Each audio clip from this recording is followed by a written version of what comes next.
Urges you may be seated in the presence of the Lord. God keeps making a way. I thank God for memory, on brothers and sisters, because it affords me the great opportunity to remember a day and a time when people truly cared and was concerned with the affairs of others. In that day and time, the slogan was simply this: all for one and one for all.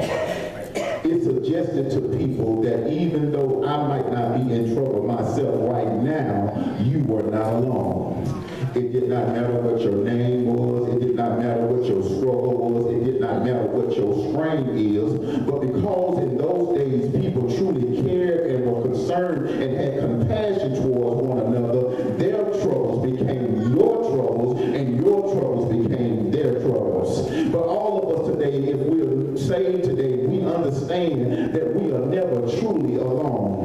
We serve a God that sits high and looks low, and he encourages us in his word over and over again, as the Hebrew writer writes to encourage our hearts in chapter 13, verse 5, in the last cause, about a Savior and a Lord that will never leave us nor forsake us. And all of us in our lives have felt forsaken, but feeling forsaken is not the same as being forsaken. Yeah, there have been some times in all of our lives where yes, we have been down, and yes, we have wanted to cry, and yes, we have cried those sorrowful tears, but yet and still, because we serve a God that never leaves nor forsakes us, then that storm passed over, those tough days passed away, and we arose and we got up again with a deeper faith in God, a deeper hope in God, and a deeper trust in God, because we recognize that even though my family wasn't able to help me, even though my so-called friends weren't able to get me out of what I was in, that I had a faithful Father that did not leave me nor forsake me.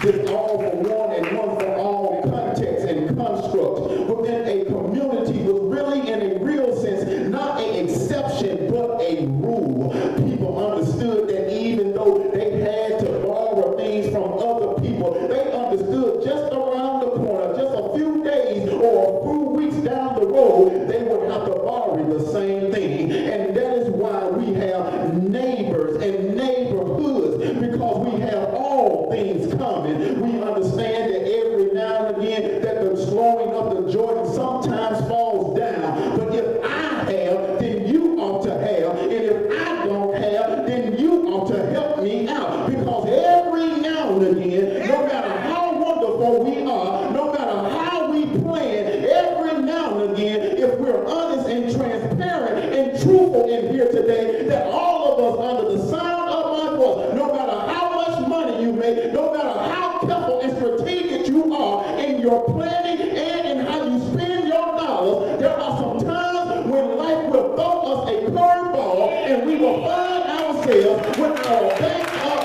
against the wall. My mind remembers, and my heart has felt this spirit of oneness. I remember a day when my mom could send me to the neighbor and get an onion. I remember when I could get a stick of butter. But nowadays I'm concerned because if you go and ask for that same stick of butter, you might get a bullet. You can't ask for no sugar or you might get strangled, because we have lost that sense of community. And I want to tell you that although everybody might not ascribe to it, more people than I would care to redeem, which shows us that there are people that do not care about their neighbors. Don't you know it is amazing to me how young people at the college can live in a room, sleep 10 and 15 feet from one another and not know each other's name, not know where they're from, don't know nothing about them. We are living in a different day. I remember the times where people tried to help one another. They stood beside one another. But even in these days today, I've almost seen a total elimination, evaporation, and eradication of that spirit of oneness. And I'm concerned today, my brothers and sisters, for I have to tell you that this is the type of love, this is the type of concern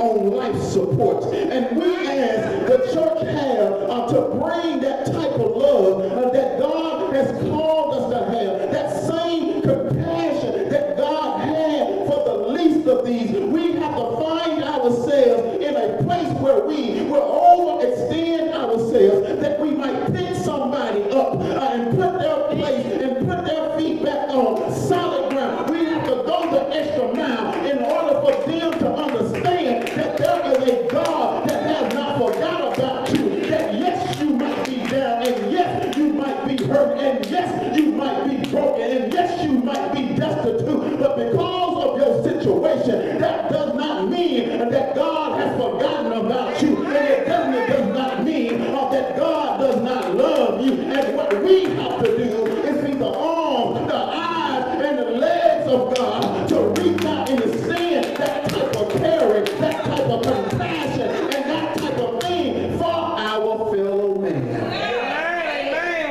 We've seen how the community and the culture have changed. Yes, Lord. Yes, Lord. We have seen how they have changed from being all for one and one from all to being all about themselves.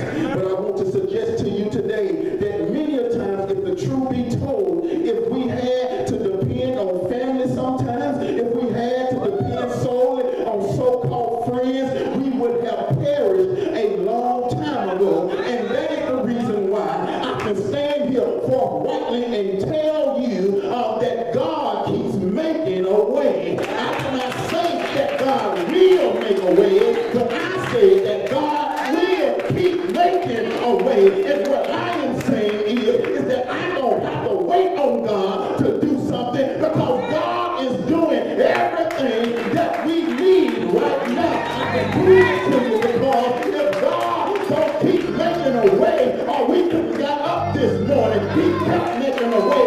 When He stopped, He was still on His job. He still caused our heart to beat. He still allowed our blood to flow through our body. He still allowed us to have perfect peace. God keeps making a way. God keeps making a way. But as much as the culture has changed, some people suggest that the church has even changed. We have to be real here, because many times the people that are in the community come to the church. And I'm not so naive and I'm not so young to believe all the reports, but at the same time, neither am I so young and so naive not to believe some of the reports, because I know that there are some places out there that if you don't drive a certain thing, if you don't make a certain amount of money, they don't make you feel welcome in their place. But I come to tell you, no matter how much money you make, baby, I come to tell you that we serve a God that loves everybody, and that we serve a God that is no respect of person. That's right. But the reality of it is that the church, we must check ourselves. Yes, Lord. Yes, Lord. What do I mean? Is that we can't be so quick to write a check. Come on, man. Come on. We can't be so quick to promote temporary fixes. Hallelujah. Unless you misunderstand me, I'm not talking about people that have legit crises. No. I'm not talking about the faithful church member.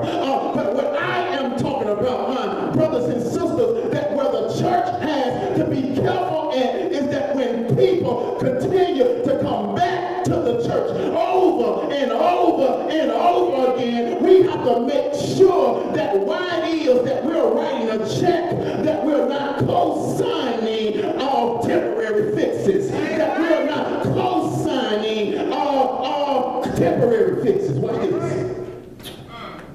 When you are caring and when you're truly concerned, you want your brother and sister in a real sense to enjoy a certain level of independence. And when a person continues to go around and around in a state of deficiency, then that suggests that something woefully is out of order in their life. And as Christians that are caring, that is compassionate, we can't sit back and just keep writing a check and co-signing the foolishness of that they are in. But we have to be real and understand that real compassion that Christ had, it will cause us to ask a question what it is that you're doing. How did you find yourself in this situation? How is it and why is it that you find yourself in the same situation week in and week out, month in and month out, year in and year out? And we have to be so compassionate and so kind